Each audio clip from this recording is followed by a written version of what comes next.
So I had a thought, and I had a thought specifically for this video slash episode.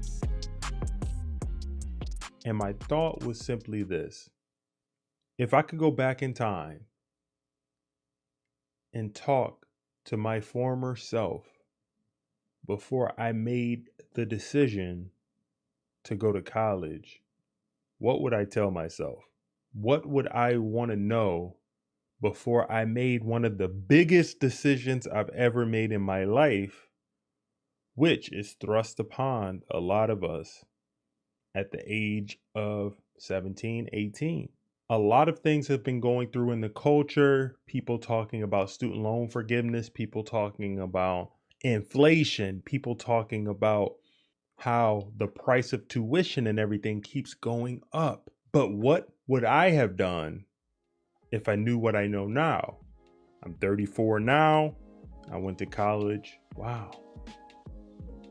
It doesn't seem like that long, but 16 years ago, I started college?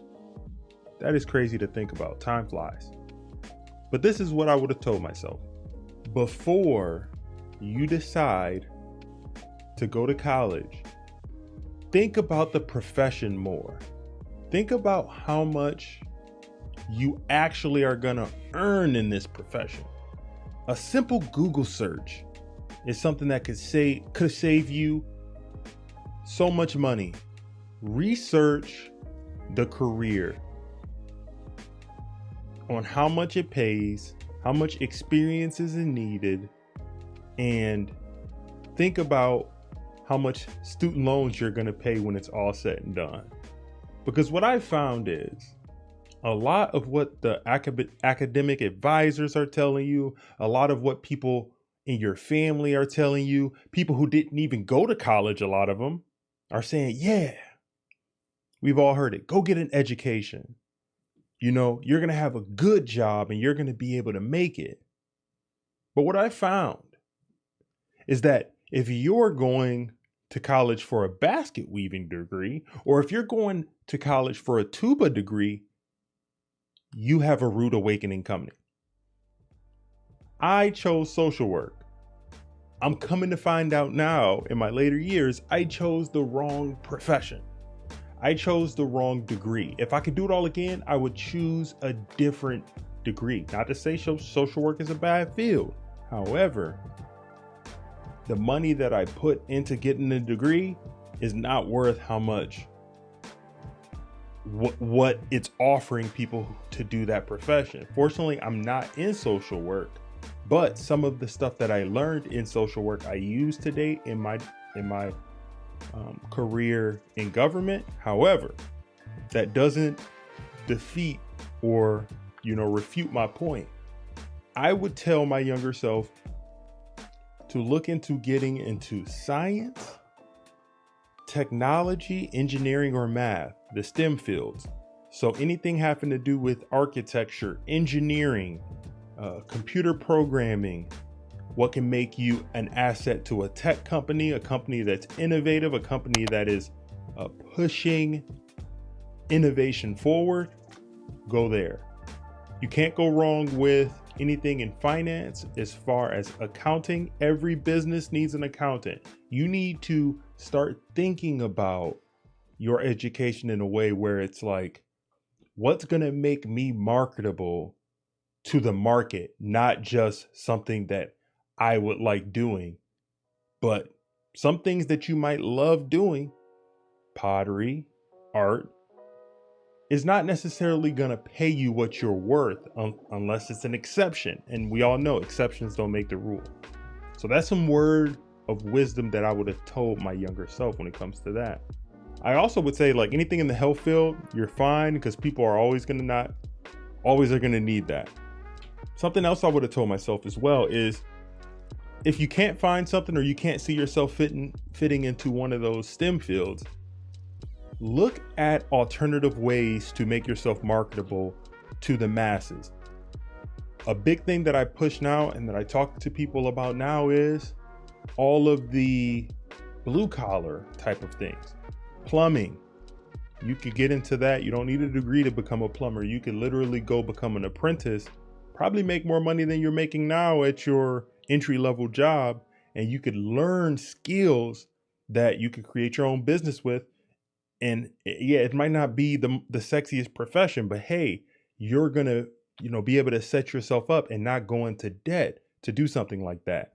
Also, heating and cooling, HVAC, things like that, where everybody that builds a house, you got to have heat, you got to have cooling, especially if you're in an area where it has extreme weather on both ends. Like if you're in Arizona, be in Arizona and it's 120 degrees in the summer. If that air conditioning comes out, you know who they're going to be calling? You, because they're going to be sweating in that piece. So think about things that people are going to need no matter what, and try to get a skill where you could fill that void in the market. I wish I had somebody telling me this stuff before I went to college. Another thing, because of tech, because of AI, because of how innovative, I can't speak right now, everything has become on that area, why not get into something like coding?